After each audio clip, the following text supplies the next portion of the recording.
saputo amare, ha dovuto soffrire e non parla più. Può soltanto cantare qualcosa di dolcissimo.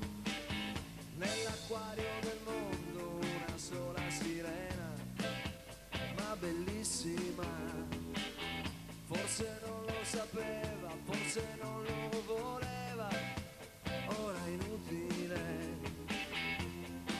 Può soltanto cantare qualcosa di dolcissimo. Tra le onde viaggia perché muore di solitudine.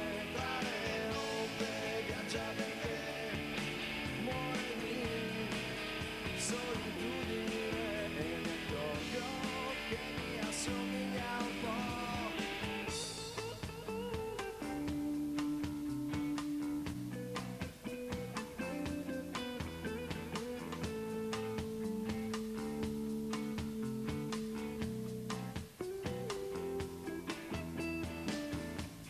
Diceva presto mi vedrai ritornare, solo un attimo, ma il dolore è più grande se lo stai ad aspettare, può sorprenderti. Un addio fatale, lei non poteva stare qui. Tra le onde viaggia perché muore di solitudine. Tra le onde viaggia perché muore di solitudine. E mi accorgo che mi assomiglia un po', davvero mi assomiglia un po'. Sotto un'acqua limpida lei si muove libera, di rumori non c'è, solo una canzone blu che si perde lontano, diventa irraggiungibile. Tra le onde viaggia perché muore di solitudine.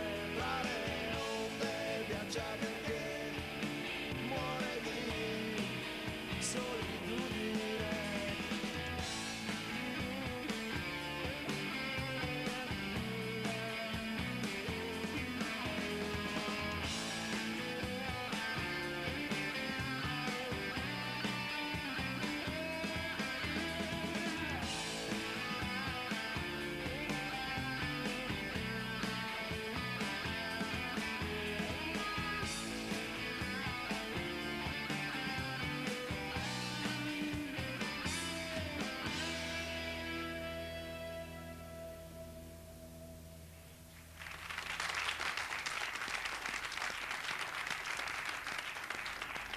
Bene, ringraziamo Mao, questa prima parte di